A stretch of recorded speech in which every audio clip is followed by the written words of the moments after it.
Assalamualaikum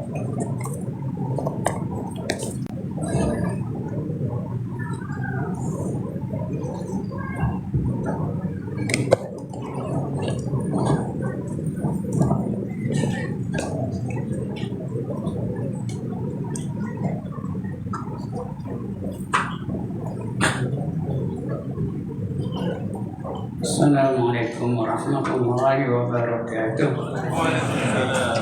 A'udzu billahi minasyaitonir rajim. Bismillahirrahmanirrahim. Ila hadratin Nabi Muhammadin al-Mustafa Rasulillah sallallahu alaihi wasallam wa ila alihi wa sahbihi ajma'in.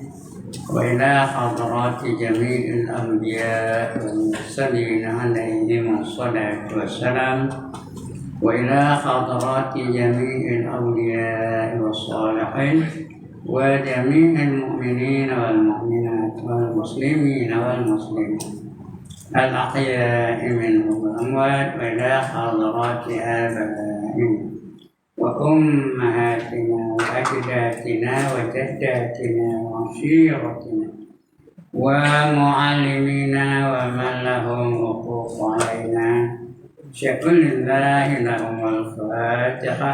أعوذ بالله من الشيطان الرجيم. بسم الله الرحمن الرحيم. الحمد لله رب العالمين الرحمن الرحيم مالك يوم الدين إياك نعبد وإياك نستعين اهدنا الصراط المستقيم صراط الذين أنعمت عليهم غير المغضوب عليهم ولا الضالين. آمين. الحمد لله الذي هدانا لهذا وما كنا لنهتدي لولا أن هدانا الله والصلاة والسلام على أشرف الأنبياء والمرسلين وعلى آله وصحبه أجمعين. رب اشرح لي صدري ويسر لي أمري واحلل عقدة من لساني يفقهوا قولي. سبحانك لا علم لنا إلا ما علمتنا إنك أنت العليم الحكيم ولا حول ولا قوة إلا بالله العلي العظيم. Amma ba'd. Yang dimuliakan Tuhan pengerusi dan ahli-ahli jabatan kuasa masjid, yang berbahagia tuan-tuan imam, tuan-tuan bilal, tuan-tuan guru, ustaz-ustaz, ustazah-ustazah, pemimpin-pemimpin setempat, seterusnya tuan-tuan, puan-puan, hadirin hadirat, muslimin muslimat yang dirahmati Allah sekalian. Alhamdulillah, setinggi-tinggi kesyukuran kita panjatkan kehadirat Allah Subhanahu wa taala.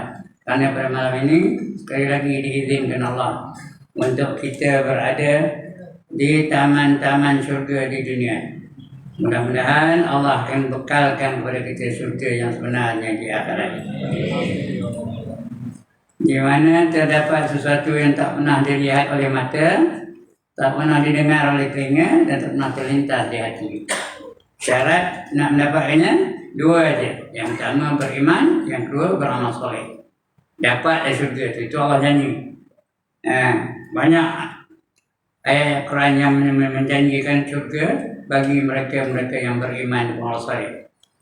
Di antaranya surah Al-Baqarah awal-awal dia dah sebut, wa basyiril ladzina amanu wa amilus shalihat anna lahum jannatin tajri min tahtiha al-anhar kullama ruziqu minha min samaratin rizqan qalu hadza alladhi ruziqna min qablu wa utubi mutasyabiha walahum fiha azwajun mutahharatun wa hum fiha khalidun.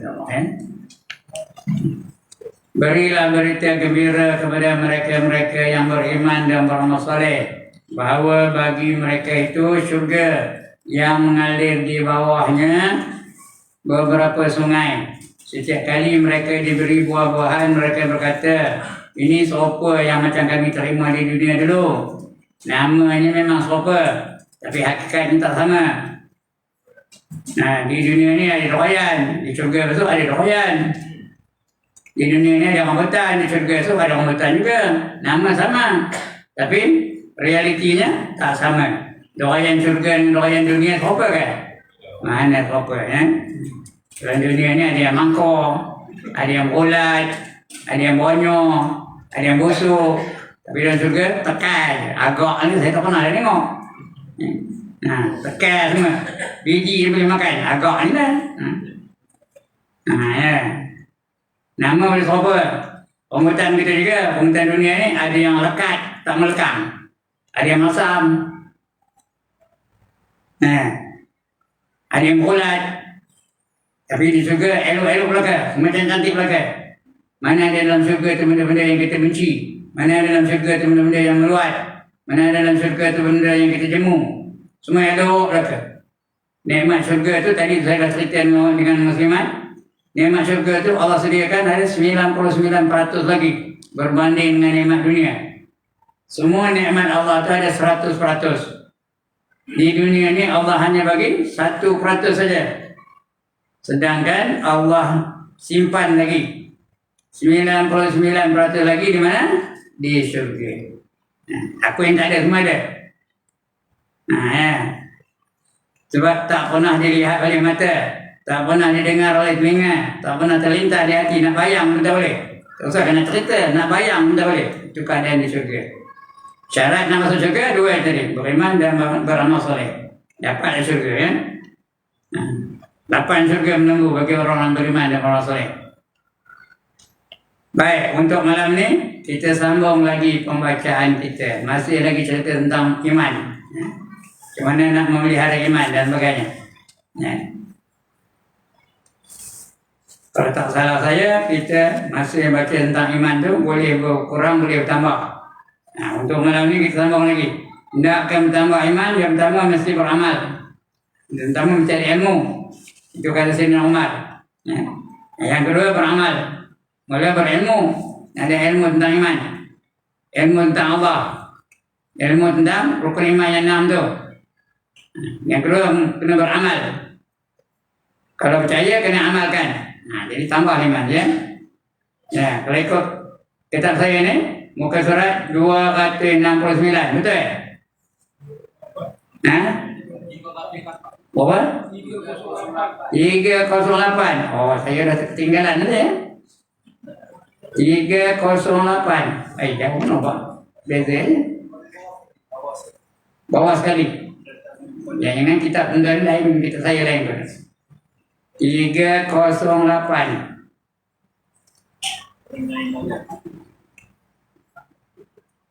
Jauh bezanya. 307, 308. Bawah sekali.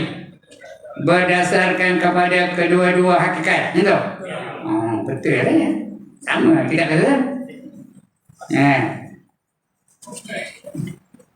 Tajuk kita ni apa dia? Cara gaya berpuas hati dengan kufur. Gaya puas hati dengan kufur. Ada pun tanda ada. Yang boleh membatalkan akidah. Tajuk besarnya membatalkan akidah, membatalkan syahadat. Menyebabkan orang jadi kafir. Jadi artinya dia di antaranya berpuas hati, nunjuk kepada orang dia puas hati dengan kekufuran, puas hati dengan cara orang kafir tu, dan tak senang hati dengan Islam. Itu batal akidahnya. Jadi kita baca senang. Berdasarkan kepada kedua-dua hakikat itu, hakikat itu yang sebenarnya apa yang berlaku. Kedua-dua hakikat itu. Hakikat itu yang sebenarnya apa yang berlaku ya. Nanti kita tengok.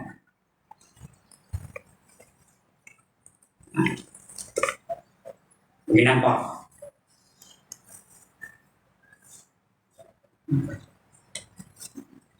Kedua-dua hakikat itu jelaslah sikap Muslim yang selaras dengan dua kalimah syahadah.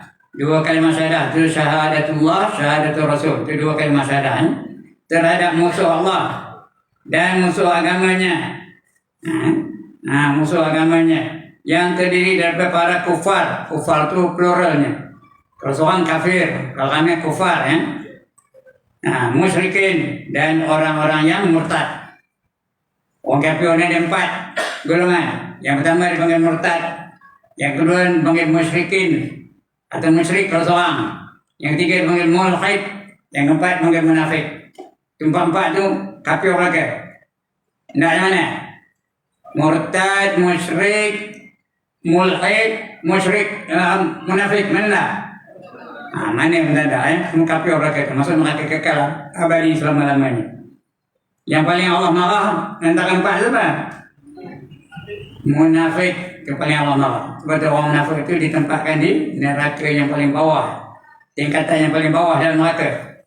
Itu orang munafik. Innal munafiqina fid darkil asfali minan nar, kata Allah ya. Ini begitu juga. Musuh agama tu, musuh Islam. Dan sekarang ni musuh Islam siapa yang menanya? Yahudi. Benjamin Netanyahu itu musuh Islam tu. Kufar, musyrikin dan juga orang yang murtad. Sikap Muslim yang mesti pendirian bermuamalah. Pendirian kan datang lagi untuk menjaga agamanya dan imannya. Dan imannya dalam bermuamalah dengan mereka. Muamalah itu artinya berinteraksi, berjual beli, sewa menyewa, gadang-gadai, itu bermuamalah dengan mereka. Berniaga sama mereka itu. Yaitu sikap yang tidak melambangkan persetujuan dengan agama mereka. Walaupun harus hukumnya berinteraksi dengan mereka, harus hukumnya bergaul dengan mereka, tapi jangan kita seronok dengan dia. Jangan tanda yang kita bersetuju dengan cara mereka bergaul dengan kita ni. Kalau bersetuju, maknanya kita dah mengikut cara dia. Kerana hadis Nabi apa? Man tashabbaha biqaumin fahuwa minhum. Siapa menyerupai satu kaum, jadilah dia kaum itu. Kalau menyerupai Yahudi, jadi dia Yahudi. Kalau menyerupai Nasrani, jadi dia Nasrani. Kalau menyerupai musyrikin, jadi dia musyrikin. Jangan menyerupai. Tapi jangan setuju. Kalau menyerupai saja tak apa. Sekarang ni jangan bersetuju dengan mereka. Nampak benar, bersetuju dengan kekufuran. Dan tak puas hati dengan Islam. Itu boleh batal akhirah dia kata ya. Melambangkan persetujuan dengan agama mereka. Batal tu. Kafir jadinya. Dan redha dengan kekufuran mereka. Lagi kafir. Redha dengan kekufuran mereka. Sekiranya seorang Muslim berubah daripada sikap ini dalam arti kata ia mentaati orang kafir dan melahirkan rasa puas hati dan bersetuju dengan agama mereka, yang batil tu agamanya batil, tapi dia kasih puas hati, membantu mereka dengan tenaga dan harta. Bantu pula mereka tu dengan tenaga dan harta. Lagi apa? Melahirkan wala. Wala tu ni apa? Tasdiyah. Melahirkan wala kepada mereka. Apa yang cakap dia, buat. Ikut aja kehendak dia. Itu melahirkan rasa wala kepada mereka. Tidak wala kepada sesama Muslim. Dengan orang Muslim tak wala, tak ikut, menentang padanya. Buat ini menentang, buat ini menentang, buat ini menentang. Tak suka dengan orang Muslim, tapi suka kepada orang kafir. Bermesra-mesra dengan orang kafir. Berbaik-baik dengan orang kafir. Bersetuju dengan cara kafir yang itu. Itu batal akhirat. Tidak wala sesama Muslim. Menghubungi mereka di samping meninggalkan hubungan sesama Muslim. Jangan putus hubungan dengan sesama Muslim. Jangan sampai tak tegur. Jangan sampai bergaduh. Jangan sampai bermusuhan. Kata di Nabi ada 3 golongan yang tak akan dapat mencium bau syurga. Yang pertama, orang yang syirik, tak dapat masuk syurga. Yang kedua, orang yang derhaka kepada ibu bapaknya. Yang ketiga, orang yang memutuskan silaturahim. Jadi kalau kita sama-sama orang Islam, jangan sekali-kali memutuskan silaturahim. Jangan sampai tak nak jumpa tak tegur, jumpa tak tegur. Jumpa saja pergi paling lain. Dia salam nengok tu orang dia paling lain. Tak nak berjumpa dengan dia. Itu nanti tak dapat masuk syurga ya, kerana memutus silaturahim. Jadi jangan jadi apa itu. Mesti menyambung silaturahim. Siapa boleh menyambung silaturahim yang dah putus, dia akan dipanjangkan umurnya. Ya, dipanjangkan umurnya. Pernah Nabi Isa tengah sembang dengan malaikat maut. Malaikat maut ziarah dia pada hari itu. Dia tak kerja, cuti jagaan di MC masa itu. Ziarah dengan Nabi Isa. Sembang lalu satu orang. Kata malaikat maut, orang ni 3 hari je umurnya.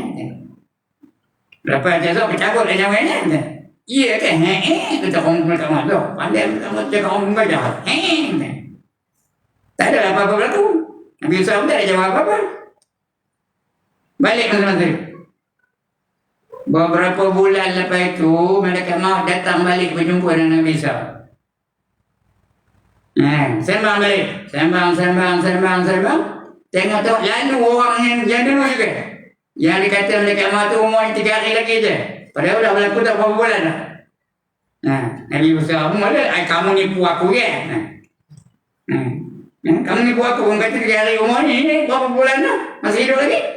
Kau jangan nipu aku juga kata. Jawab malaikat maut, aku malaikat mana reti nak nipu. Malaikat reti ke nak nipu? Keadaan malaikat macam mana? La ya'sunallaha ma amarahum. Tak pernah derhaka kepada Allah tentang apa saja yang diperintah kepadanya. Wa yaf'aluna ma yu'marun. Dia hanya mengerjakan apa saja yang diperintah kepada mereka. Itu malaikat. Aku malaikat mana reti nipu ni.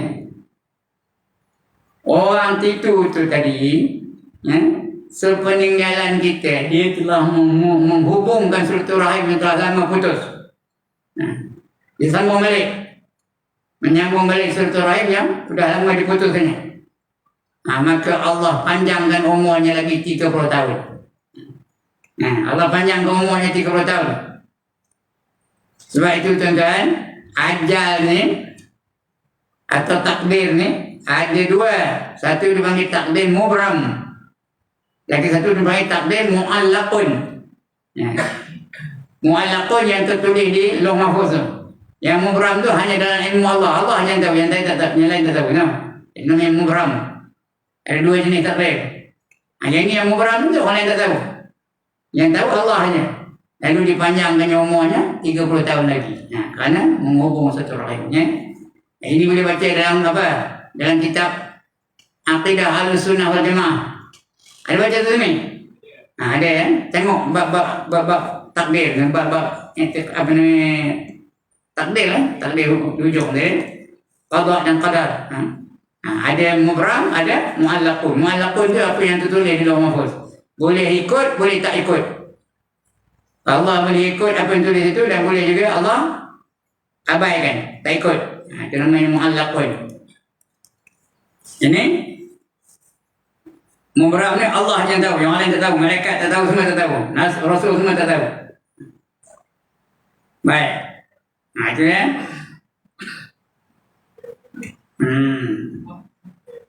Masuk dalam golongan mereka dan telah terkeluar daripada Islam. Ini di atas taman itu saya pun kita dulu pada. Menghubungi mereka di samping meninggalkan hubungan sesama Muslim. Rela saudaranya yang Muslim menjadi korban. Dia tak tegur orang Muslim, sesama Muslim menjadi korban kerana mengutamakan seorang orang kafir, mengutamakan orang kafir.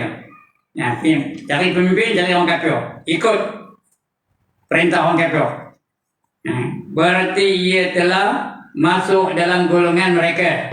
Kerana siapa ikut orang kafir jadi kafir lah. Tadi dah saya bacakan hadisnya. Man tashabbaha biqaumin wa huwa minhum. Barang siapa menyerupai satu kaum, jadilah dia kaum itu. Siapa menyerupai Yahudi, jadi dia Yahudi. Siapa menyerupai Nasrani, jadi dia Nasrani. Siapa menyerupai syaitan, jadi dia syaitan. Siapa menyerupai ulama, jadi dia ulama. Jadi kalau kita nak menyerupai ulama lah. Mudah-mudahan Allah jadikan kita sebagai ulama. Jangan ikut orang fasik, jangan ikut orang zalim, jangan ikut orang neraka. Itu dia. Jadi orang Muslim jadi korban. Kerana mengutamakan orang kafir, berarti ia telah masuk dalam golongan mereka. Mereka itu orang kafir itu ya, masuk dalam golongan mereka. Dan telah terkeluar daripada Islam. Tak ada namanya Islam. Kalau tak ada namanya Islam, apa namanya? Kalau dia bukan orang Islam, apa namanya? Kapio. Anda, Kapio tak betul? Apa betul? Kapio. Dia kapio lah kan? Itu tanda apa? Tanda dia tak beriman. Kalau dia beriman, dipanggil orang beriman dan Islamnya. Ini tak kapio. Sama dia murtad atau musyrik atau mulhid atau munafik. Murtad apa? Terkeluar daripada Islam kerana melakukan perkara-perkara yang membatalkan syahadat, itu murtad. Menghina Quran, murtad. Menghina sunnah Rasul, murtad. Menghina hukum-hukum Islam, murtad.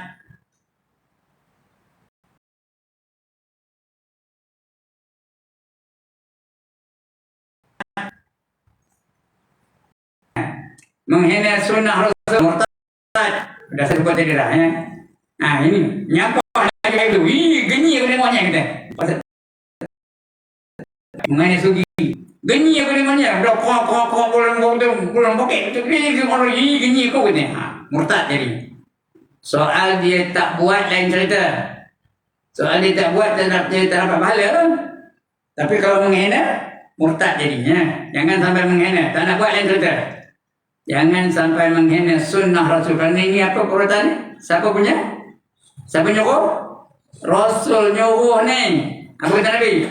Laula an asyuqqa ala ummati la amartuhum bisiwak inda kulli solah.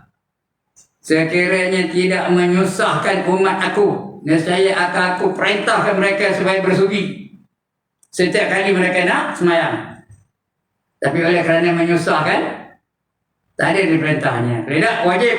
Mujur tak jadi wajib. Kalau wajib bersugi ni, ramai ada berasa orang tadi? Ramai ada orang berasa tadi? Ramai. Mujur tak wajib. Tapi sunat tu, sunat yang merupakan sunnah. Dia hukumnya sunat merupakan sunnah. Sunat yang sunnah. Sunat tu dibuat dapat pahala, ditinggalkan tidak berdosa. Kalau sunnah lain. Sunnah tu diamalkan suatu amalan itu yang orang dah tak buat lagi dah. Orang tak suka buat lagi dah. Dia aja. Dia dapat satu sunnah, pahala 100 syahid. Tak kita tak? 100 syahid. Satu masih syahid pun tak, ini pula 100. Itu dia, itu sunnah. Tapi kami orang hina ni. Orang jelak-jelak jari. Ini kenyi aku dengar ni jelak-jelak jari. Mau jelak jari. Padahal itu sunnah tak? Sunnah tu. Nabi setiap kali dia lepas makan, dia jelak jari. Tapi orang ni menghina. Bila menghina, kafir jadinya. Begitu kan menghina hukum-hukum Islam. Menghina semayang, menghina puasa, menghina zakat dan sebagainya. Gaji. Bingung juga gaji tu. Kafir jadinya. Dan jadilah ia seorang kafir yang menjadi musuh. Udah ada kafir, musuh lah tu. Yang nyawa perseteruannya. Yang nyata, bukan nyawa, yang nyata perseteruannya. Seteru dan jadi seteru dengan Islam. Yang nyata perseteruannya dengan Allah dan Rasulnya. Dia bermusuh dengan Allah, bermusuh dengan Rasul. Dan tidak ada pengecualian dalam hal demikian, melainkan orang yang terpaksa saja. Kalau terpaksa lain, ya. Macam Ammar bin Yasir. Ammar tu masih tu budak lagi. Dia nak mempertahankan nyawanya, maka dia mengaku nak nyembah berhala. Mengaku tidak akan mengikut Nabi Muhammad SAW. Jadi pengakuan itu diterima. Kenapa? Nak mempertahankan nyawa. Lagi pun dia masih tu budak lagi. Bukan dah dosa. Tapi ayahnya Yasir dibakar hidup-hidup. Yasir. Maknya? Siapa nama maknya? kuis perdana malam ni. Mak siapa namanya? Sumayyah namanya. Sumayyah tu apa? Dia orang musyrik tu. Orang musyrikin apa banyak? Disulai. Tahu apa sulai? Ambil kayu tajam, tujuk punggung tu. Betul di biar kering tu ya.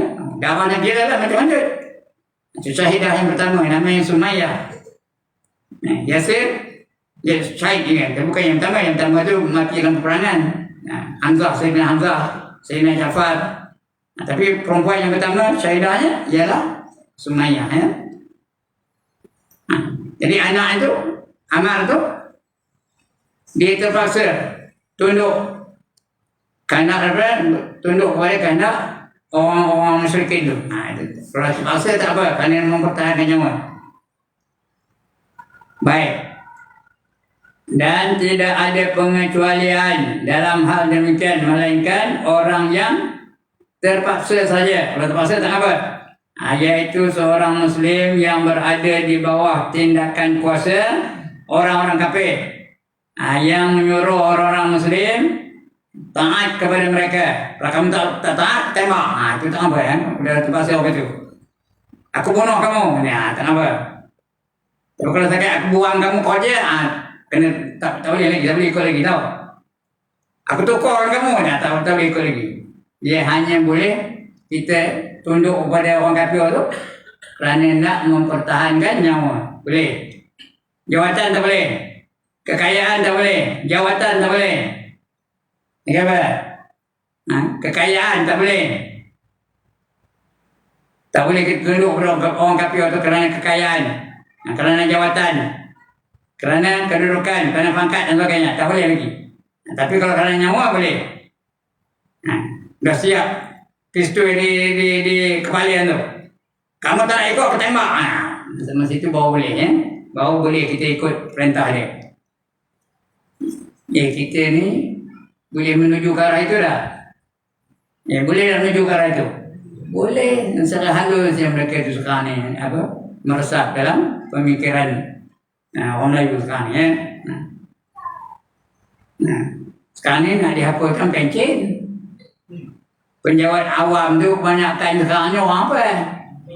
Orang Melayu. Jadi bila dihapuskan pencen, orang Melayu tak berminat lagi menjadi penjawat awam. Tak minat jadi askar, tak minat jadi polis, tak minat jadi cikgu, tak minat jadi ustaz dan sebagainya. Kerana tak ada pencen. Maknanya pasaran untuk penjawat awam tu terbuka lah sekarang ni. Di tengah-tengah nanti tu ramai awam bukan Islam daripada orang Islam yang menjadi memegang jawatan Jadi kerana ramai mereka udahlah yang besar-besar tu dia ada monopoli semua. Doktor ramai orang Islam ke ramai orang kafir. Ramai orang kafir. Ahli perniagaan ramai orang Islam ke ramai orang kafir. Ramai orang kafir. Akan datang tu, betul lah. Semua akan dikuasai oleh mereka. Tinggal orang Melayu ni jadi apa? Jadi gelandangan di negara sendiri.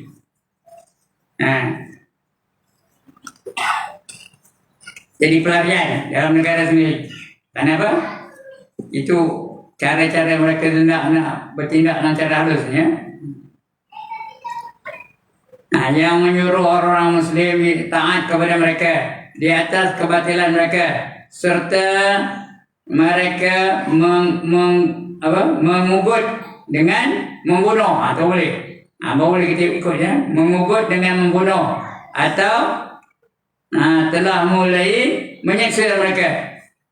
Tak bunuh pun diseksa, lempuk dengan batu, dijemur macam Bilal. Tapi Bilal mempertahankan imamnya. Bilal macam mana pun dia dibuat oleh orang musyrik itu, dia tetap mempertahankan imannya. Ya, lempuk dengan batu, apa jawabnya? Apa jawabnya? Ahadun. Diketuk dengan dijemur dia apa jawabnya? Ahadun itu kalau mempertahankan. Itu Bilal. Itu yang terbaik lah. Tapi kalau tak apa pun, kalau dia nyawa yang terancam boleh. Maka ketika ini harus Harus itu apa? Dibuat atau ditinggalkan tidak berdosa dan tidak berpahala. Itu namanya harus. Maka ketika ini haruslah bagi seorang Muslim menyatakan persetujuan dengan lidah saja. Tapi hati tak, dengan lidah saja. Bukan dengan hati, dengan berkhonok saja tak ada. Tapi dengan lidah tak apa. Sedangkan hatinya masih teguh. Beriman kepada Allah. Dalam hal tidak walaknya kepada orang-orang kafir, termasuk dalam pengertian dua kalimah syahadah. Pengertian dua kalimah syahadah apa? Tidak ada Tuhan melainkan Allah Ta'ala. Dah yakin betul. Yang lain semua bukan Tuhan. Matahari bukan Tuhan, bulan bukan Tuhan, patung bukan Tuhan. Dengar apa? Lembu bukan Tuhan, ular bukan Tuhan, naga bukan Tuhan, gajah bukan Tuhan. Tuhan yang sebenar apa? Hanya Allah. Dia nafi dulu. Itu menafikan ya. Pengertian dua kalimah syahadah. Itu dua kalimah syahadah. Satu syahadatullah, dan satu syahadatul Rasul.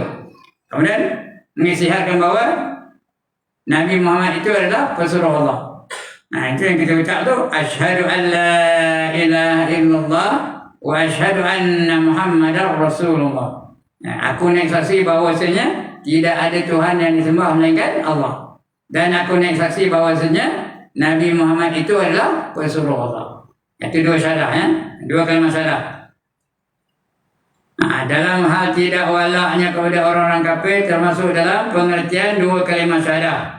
Sebagaimana yang telah dijelaskan. Maka kita dapati selepas beberapa ayat Al-Quran yang mewajibkan ke atas mukmin supaya memutuskan walak mereka itu dengan seorang kafir, dan menetapkan persetujuan dengan agama dengan mereka. Jangan ya, dan menetapkan jangan walak orang kafir. Memutuskan walak mereka itu dengan orang kafir dan menetapkan perseteruan, mesti menyatakan berseteru, bukan persetujuan tu, saya salah baca tadi. Menetapkan perseteruan musuh, tak ada ikut orang kafir tu, dengan agama mereka. Dan ayat itu juga mengisyaratkan pada zahirnya kepada kufur itu orang kafir. Kalau seorang namanya kafir, kalau kami kufur atau kufar. Kufur itu perbuatan kafir ya. Dan ayat ini juga mengisyaratkan pada zahirnya kepada kufur tak ikut, menentang. Dan riddah itu tak terima, tolak. Dan riddahnya orang-orang yang tidak mengikuti fardu ini, tolak, tak ikut orang kafir. Apabila kita rujuk kembali kepada pengertian yang terkandung di dalam dua kalimah syahadah, dan kita himpunkan beserta dengan makna zahir makna yang zahir bagi nas-nas, bagi nas-nas seperti keterangan-keterangan, dalil-dalil, bukti-bukti yang zahir dari nas seperti keterangan sama ada Al-Quran atau hadis, atau kata-kata ulama itu nas dengan nas bagi nas di bawah ini jelaslah bahawa ia menunjukkan kepada satu hakikat yang sebenar, satu kebenaran yang memang benar betul, itu hakikat yang sebenar. Dan tidak harus kita takwilkan. Seperti takwil itu seperti makbubur mana lain, mana baru, yang sesuai dengan kehendak. Contohnya Allah kata dia ada tangan. Boleh takwil tak? Ulama sekarang ni dia takwilkan dia pergi mana lain. Yadullahu fawqa aydihim. Adalah ayatnya tu. Tangan Allah itu di atas tangan-tangan mereka. Tapi yang selamat dia kata tangan Allah itu tangan Allah lah. Dia tak tawil. Tapi ulama-ulama mentakwilkan. Tangan Allah itu ditawil kepada kekuasaan Allah. Nah, yadullahu fawqa aydihim. Nah, gitu juga. Yang lain, ya, wajhullah. Wajah Allah. Ada tak wajah Allah? Dalam Quran ada tak? Kullu man ala